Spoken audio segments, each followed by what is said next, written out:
Hey guys, I am 1 year post-op from my artificial disc replacement, C4, 5, and C5, 6.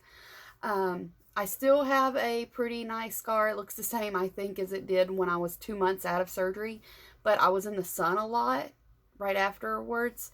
It was May 2nd. I was in the sun a lot and did not use any creams. I've never used creams on this at all. So I recommend you to, because if you don't, at 1 year you'll still have a nice scar. So that's something I really recommend, and it's just ever so slightly like a raise, like a little hump there. But I tell you what, surgery was a fantastic success. I am pretty much 90 to 95% pain free. I do, when I keep my head upright, I do get some tiredness or a little bit of arthritis, and I'll kind of rub it like this and just kind of rub it like that. So I could actually use some joint cream, and it's pretty much 100% better.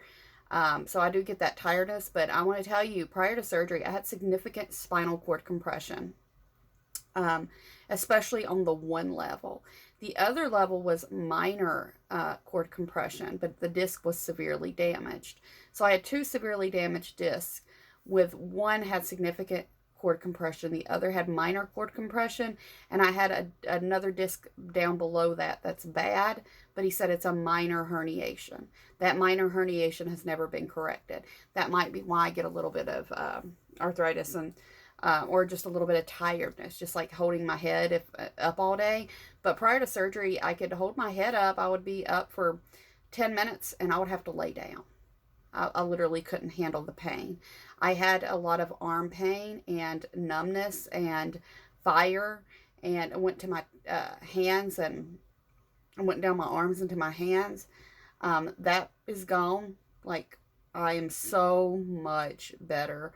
Thinking about the pain prior to surgery, I knew that I could not live that way. I knew that I had to have surgery. I knew that if I wanted my life back, I had nothing to lose because I had no life.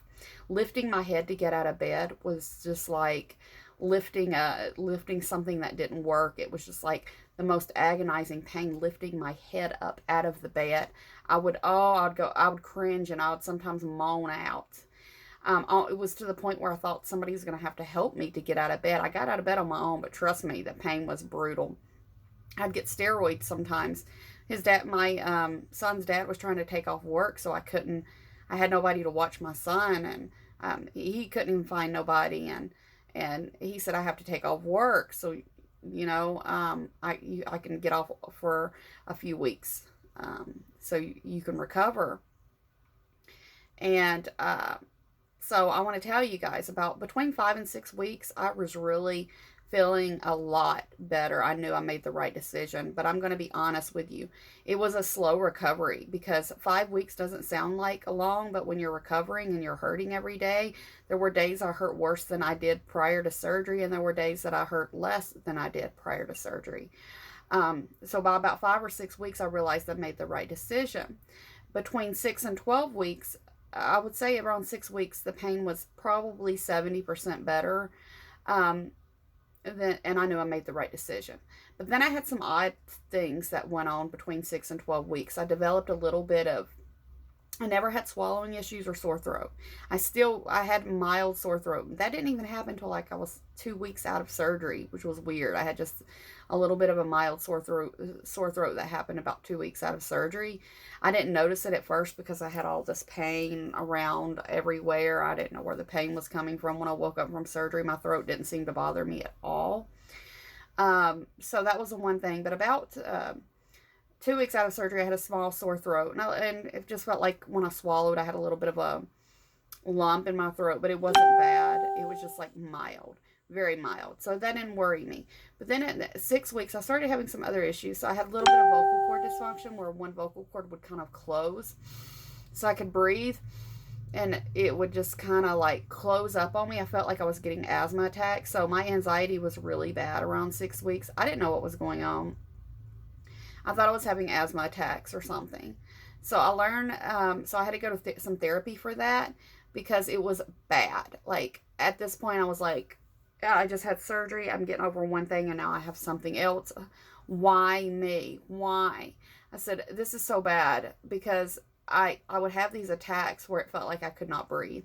I was scared. My anxiety went up. I started having I had a few anxiety attacks because of it. So this is something that's not a very common complication. It can be. I've read from some of the groups that I'm on Facebook. A lot of people have it. A lot of people develop this. But once I got into the therapy, and they also they had me do breathing exercises, and also they did some stretches, like I have my head this way, and you pull the opposite direction, and then this way, and pull the opposite. There's different kinds of stretches and exercises, and then breathing exercises, and that'll also strengthen your voice. And another thing I had an issue with is for the first year. It seems to be better now, but for the entire first year is like not being able to push my voice. I thought that was something more common with fusion surgery versus artificial disc replacement, but no, a lot of people have this issue, but not everyone. But I couldn't really push my voice a lot, and my voice, I would just feel like I'm almost kind of out of breath by pushing my voice. And I can even go back into some of my other videos, and this didn't happen in my earliest videos that I did, like 2 weeks post-op. I think I posted a video maybe at a couple weeks post-op. I didn't have this. I had a little bit where I couldn't push my voice, but it just got worse and worse. And it just seemed to get worse at 6 weeks. By about 12 weeks, it was down to where I could push my voice more, which I was grateful for. But I still had flare-ups with it. Like I would have flare-ups every now and then for like a week or two at a time. I would have these flare-ups where I couldn't push my voice. I was also given an omeprazole, which is like a reflux medication in case there's silent reflux. It can actually exaggerate the symptoms of vocal cord dysfunction because it's like silent reflux causes you to be like a little bit of shorter. You can have some allergy symptoms like postnasal drip, shortness of breath at night, things like that. So I had like a lot of silent reflux symptoms after I had the surgery. I dealt with a little bit of that prior to surgery where I would clear my throat a little bit at night, but it just got worse. It just got exaggerated after surgery. So if you don't deal with that before surgery, you probably won't have this. But if you deal with like some allergy related symptoms, because they told me silent reflux actually mimics in allergies like postnasal drip at night and things like that. So that's something that you might actually have if you're taking allergy medications. Like I was on Allegra and steroid nasal spray, and I still had the issue. So they think I have probably have silent reflux. So I was given an omeprazole to take. You can get 20 milligrams over the counter, but for silent reflux, they want you to start at 40 milligrams, which is 20 milligrams twice a day. It really, really helps if you take it long term. It can make your vitamin D levels a little low. It can make your B12 a little low. So you can, if you have to take it long term, you would need a supplement with that to help you. But right at about the year mark, I haven't had any flare-ups with the vocal cord issues or the reflux issues or the neck issues. I mean, I'm a year out and it's just much better. I'm just over a year out. So it was probably about 11 and a half months. I noticed that things were better with my vocal cord functioning. Actually, this has been better since about 6 months out. I did have some attacks. Like I said, it started some attacks early on, and it would go away and sometimes come back and go away and sometimes come back. But it hasn't came back since about 6 months out. Now, I just have issue with pushing my voice from like 6 to 12 months. I still have that on and off, on and off, on and off. So far, that's been gone for about a month or two. So I haven't had any of that issue. So I'm like, my neck is better. I'm not having the vocal cord issues. I'm not having any more issues. I feel so grateful. Surgery was a huge success. So I was already very happy with surgery at 6 weeks. I noticed that if I overdid it, I would hurt some. And so I had to remind myself to not overdo it because I would feel like I was prior to surgery sometimes. Not quite as bad, but I would feel like I knew I overdid it. And I didn't think I was overdoing it at all. And I would have these issues, which would lay me up for a couple days. And I would kind of regret it. So Um, that's something, you might have some issues, or you might have think that recovery is long and hard, and all of this, but it does get so much better. So at, like I said, already at 6 weeks, I knew I made the right decision. Until that vocal cord issue came up, I was not happy about that, and I said, I'm just doubting this decision, even though my neck is a lot better now. I have this issue too, and I was still dealing with neck pain that would flare up time to time, but I was dealing with the vocal cord issue too, and it was scary for me. And so I didn't know if I was making, I kept saying, I don't know if this is the right decision.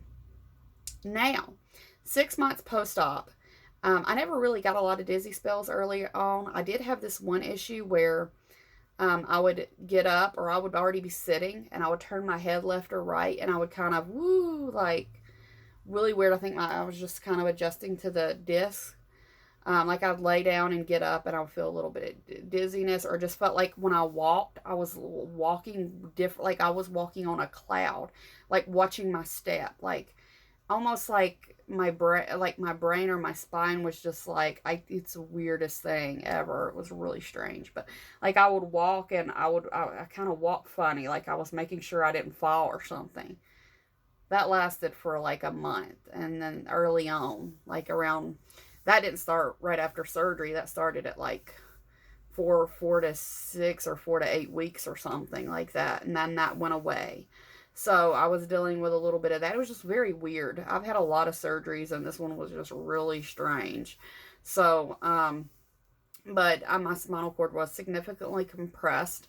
I also developed some weird tingling, weird ear issues, like under my fingernails. One night, it was like I was 4 or 5 weeks post-op, and I felt this weird sensation under my fingernails. It's this creepy, crawly sensation I could not stand. I told Mike, I said, this is just driving me up a wall. It was really weird.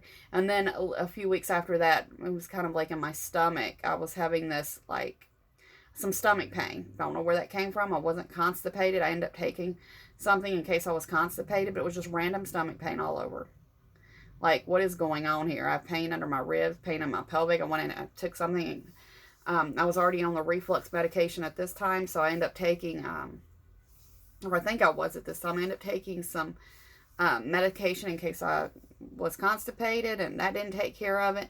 And it was just weird. I just had more feeling coming back. You don't think you lose feeling in your stomach or anything, but it was. And then it kind of went to my pelvic area, and then it kind of went to my leg area, and it was very strange. So I've never seen anybody mention that. Just having more feeling in your stomach. It was probably because I had such significant cord compression that when he released all of that, I had feelings come back that I didn't know I had lost in some of my lower bodies. Like sometimes I'd even have leg pain. So it was kind of weird, but I adjusted to that. By 12 weeks, I was adjusted to everything. It was just the first 5 to 6 weeks was hard with the neck pain, and from 6 to 12 weeks, it was hard with all the weird symptoms in the vocal cord and the other weird symptoms like nerves coming back and stuff in my body, all throughout my body. So that's what I adjusted to from 6 to 12 weeks. And from post-op all the way up to 6 weeks, my neck started becoming a lot better between 5 and 6 weeks. Then from 6 to 12 weeks, I was just adjusting to some other stuff. That was strange. And if I overdid it from 6 to 12 weeks, my neck would be sore. So really at 12 weeks, I knew I made the right decision. I was just so much better. It was worth everything. I did have a few flare-ups after 12 weeks once in a while, but it was not often at all that I would have flare-ups after 12 weeks. I was at the store, and I let my son stay in the car with his dad, and he was screaming and crying.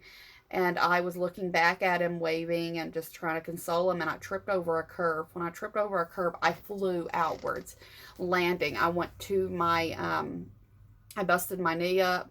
I flew and landed overhead. I went and got my neck checked, and with artificial disc replacement, they're not going to do an MRI to check or a CAT scan. I think they have to do something really invasive after you have this surgery. You can't have an MRI.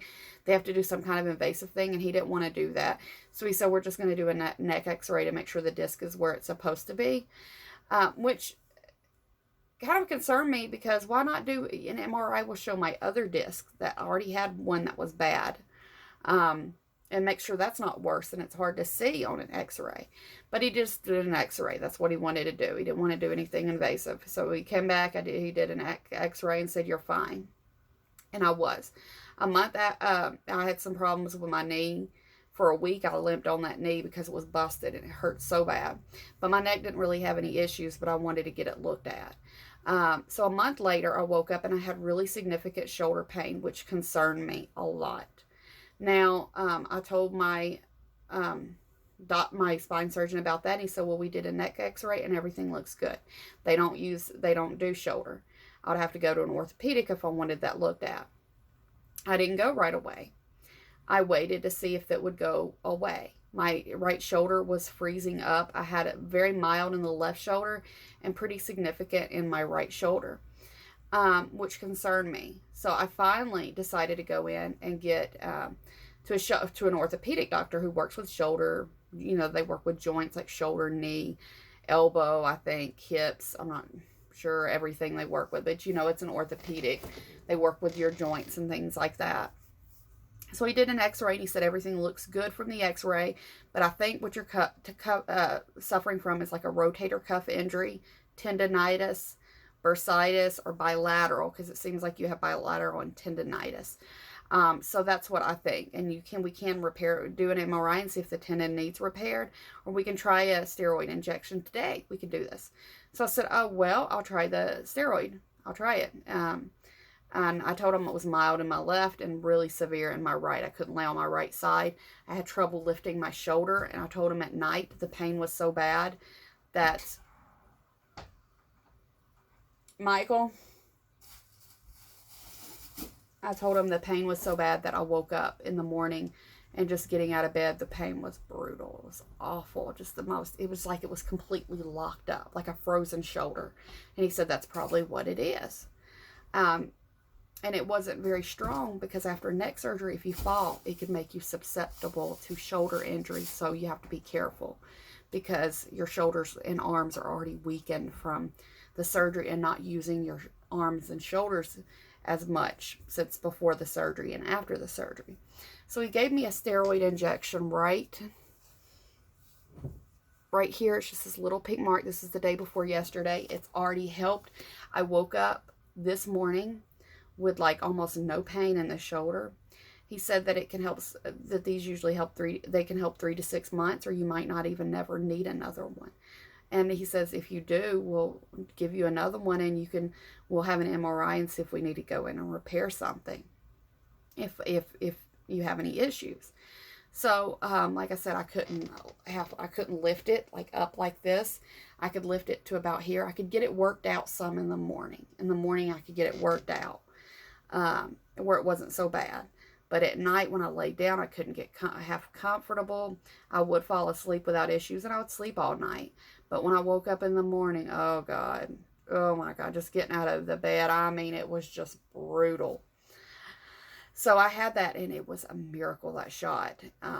It worked so well. So be careful after your neck surgery because you don't want to mess up any tendons in your shoulders. And after that, I have this kind of like, it's on the side of my neck. It kind of feels like a nerve pinched right here. It doesn't happen every day. It's maybe like once a month or a few times a month. I'll get this like nerve stingy pain, and it was more significant about a month after the fall. I had the significant nerve pain. It went from here into my collarbone here, and I would just kind of massage it like this, and I was really concerned about my neck because of the nerve pain. But that other disc is not, I had a mild herniation. They didn't operate on that C6, C7. So I'm worried about that disc because it had a mild herniation. After the fall, the herniation might be worse now because I did fly overhead and land pretty much. But he didn't do an MRI, and he just didn't want to do an MRI, and you can't because I had artificial disc replacement. You can't do an MRI after this. There's an invasive one. I think they put a needle in your spine, and they don't want to do it unless they feel like they have to do it. So once you have artificial disc replacement, MRI in your neck is going to be really hard for them to do. They have to do a specific dye CAT scan of your neck, and you can Google it and see what it is. But so that's the issue I have there. So they can still obviously do an MRI of my shoulder, he told me, my orthopedic. So, but we tried the steroid injection first. After I fell, it was 6 months out, I cried. Not right away, I was kind of in shock. I got up, that was the worst fall I've ever had. When I hurt my neck, I had a small fall when I hurt my neck. So I knew by flying like this and landing into concrete, when I got home, I was almost stunned to start. And when I got home, I noticed how bad my knee was and hurt to walk. And I noticed I basically had a toenail off and bleeding and bruised. And both knees were bloody and anything, but I only had pain in my left knee. I noticed it the next day how bad it was, which was concerning to me. But no pain here at all. Not for a month after the fall. And I started having really bad shoulder issues. And this kind of pain in my on this one side, just this one side here, one in my collarbone, that's gone. Don't know how, but it went away after a few months. It went away. After about 3 or 4 months, it went away. It was pretty, it drove me crazy because I was worried about my neck. But so far, it's went away. I'll sometimes get a little bit of a stingy feeling here, but it goes away pretty quickly.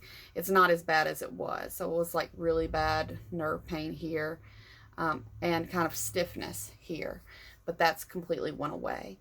The shoulder pain is something that didn't go away and got worse and worse and worse until I couldn't, function much with the shoulder. So, most people aren't going to get hurt. Like, I wouldn't have gotten hurt if I wouldn't have been looking. I wasn't dizzy or anything. I wouldn't have gotten hurt, but I was looking back at my son. Don't know how I tripped over the curb and just kind of flew. There was nothing to catch my cell phone, and I kind of flew overhead. But like I said, I had this knee pain only in my left knee for about a week. It was so bad to walk on it. That went completely away, but I still have an arthritis type pain in it sometimes. Sometimes when I get up in the morning, I've noticed that it's a little stiffer than it used to be.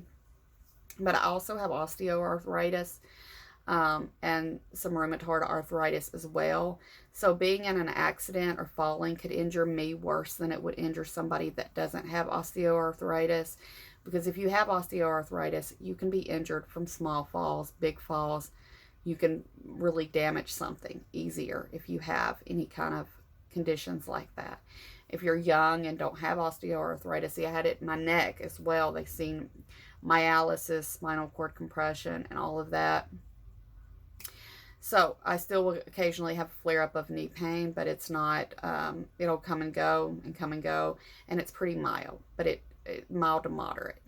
I'll probably always have a little bit of issue in that knee now, and hopefully I won't, and maybe in the shoulder too, but I hope not, because that was much worse. My knee is not so bad. It's just like stiffness.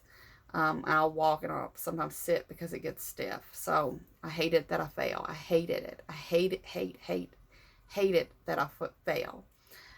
It pushed me back because I was 6 months out of neck surgery and I was doing really well. And I come home and I told Mike, I said, I was doing so well for my neck surgery, and now this.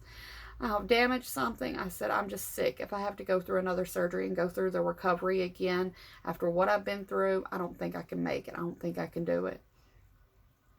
So hopefully I don't have to go through and have like tendon surgery. From what I've read, that tendon surgery is a lot milder than having like a shoulder replacement or disc replacement.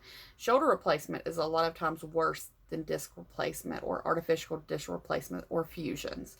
Fusions and artificial disc replacement are on the lower scale. And with your neck, it's on the lower scale as well. So neck, as far as fusions go, fusions are worse, a little bit worse than disc replacement. But fusions in the back are the worst fusions you can get compared to the neck. The neck, you usually recover more quickly from the neck, and the success rate of the neck surgery is higher. It's still pretty high for lower back, lumbar, and all of that, but it's even a higher success rate for your neck surgery. And I do feel that I'm a complete success with this surgery. Even with my health problems, I do feel it's been a complete success. I feel like if it helped me, it could help anybody, because I have health problems, and that pain prior to surgery was just, I didn't want to live with that. Now, I know some people don't have much pain and are suggested to have this surgery because of spinal compression. That's pretty significant. So, but they're not in much pain. I know this one lady, but if you're not in much pain, I wouldn't recommend. I mean, if your surgeon says, yeah, you have significant spinal cord compression, you need to get this done, then get it done. If you have minor spinal cord compression and not a lot of pain, I wouldn't recommend getting this done, because this literally saved my life. I didn't want to live. That's how I had lost my life, and I have my life back now. So I wouldn't get this done unless you feel like you've lost your life. You can't do the things you used to do. You're in a lot of pain. You just, I wouldn't have it. I personally wouldn't have, unless I just had to have my life back. I couldn't. I felt like if this didn't work, I still had nothing to lose, because I felt like it couldn't be worse than it already was. I said, this is about as bad as the pain I've ever experienced, and I don't think it's going to get any worse than this. I'm ready. I was beyond ready. So there's other people that have less pain that get it done. But artificial disc replacement does have a higher success rate. It's hard to get it done. Yeah, a lot of people want to go to Germany to get this done because they haven't been doing it as long in the U.S. and doctors aren't as experienced with it. Well, my insurance won't cover me. I can't fly up there. I don't have that kind of money. So just research your spine, whoever's doing this, your spine surgeon, your neurosurgeon, research them and see their ratings or reviews. You might not be able to tell much from their ratings or reviews, but you can also ask them questions like, how many of these have they done, and this and that, because they still are doing a lot more fusions than they are artificial disc replacement. When I went to my surgeon the first time, he recommended a fusion, and I wanted to go to physical therapy first, and I come back the second time, he's wanted to do another MRI. Physical therapy didn't do nothing, and he said it wouldn't. He said, it's in bad condition, but we'll try it. So I went back the second time. He wanted to do another MRI, and by this time I was in so much pain I was ready for surgery. I had gotten some oral steroids to get me through the hard times, and it got some of the nerve pain down, so it did help a little bit.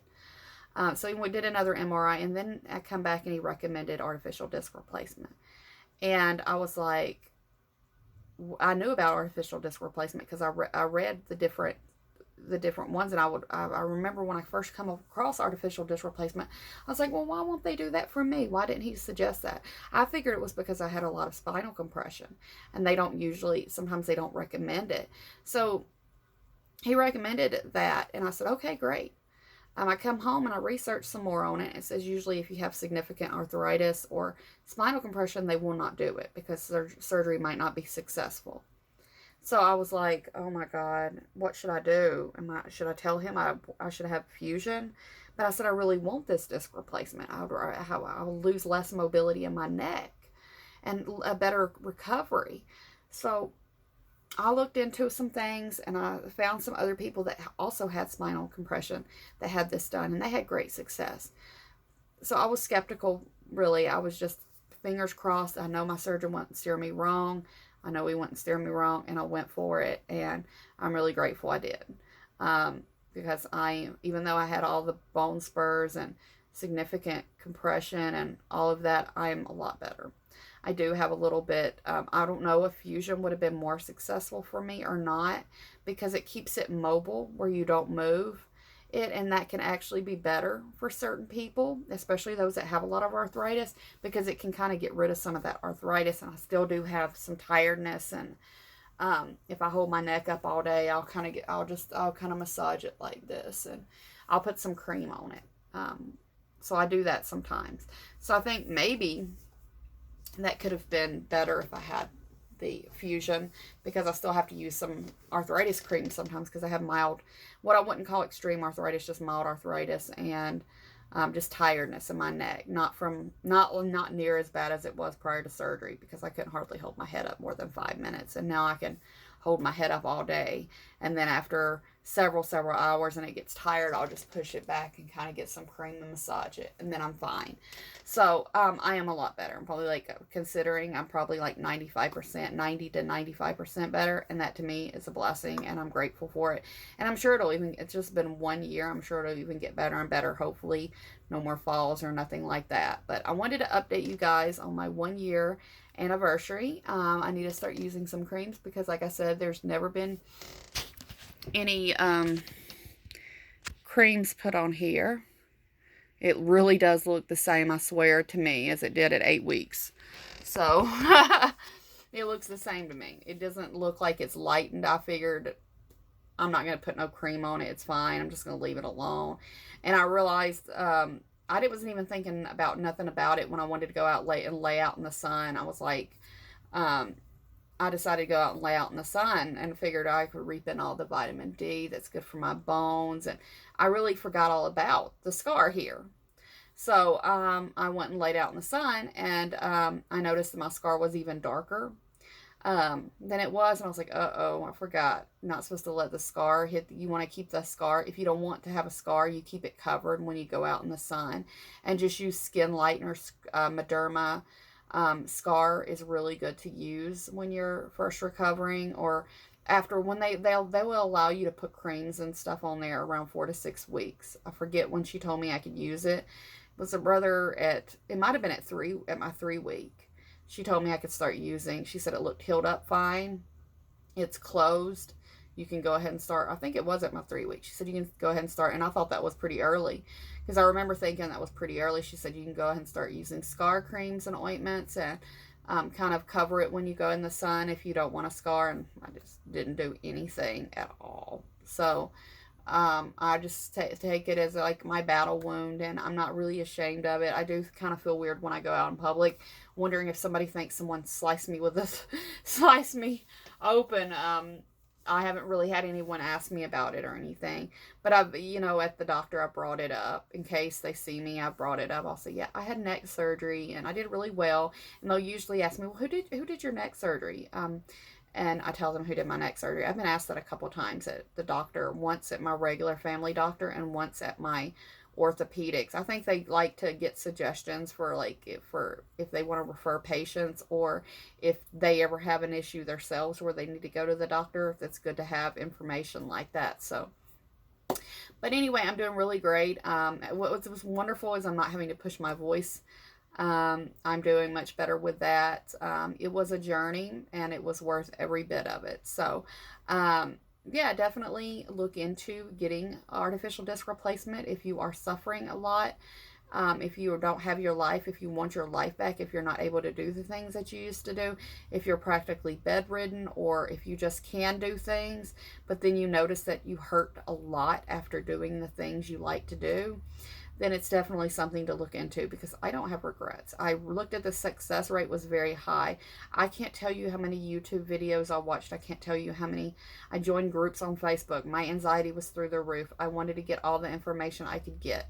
So, or my anxiety was a little high. It wasn't that bad up until like the day I went to the surgery center. It just really hit me when I was there about to be rolled up for surgery. That's when it kind of was like my legs were shaking under the covers and I was so nervous.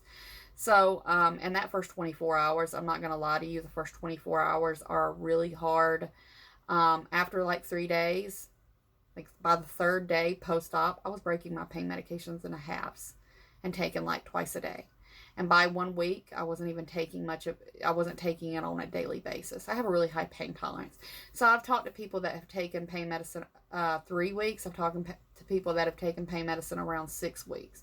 By 5 to 6 weeks, a lot of my pain was gone, but I did have flare-ups of a good bit of pain when I overdid it, from like 6 to 12 weeks. But really, some people won't even need pain medicine after 3 or 4 days or a week. I didn't. After 3 days, I was breaking mine into halves, and I took for that first week. And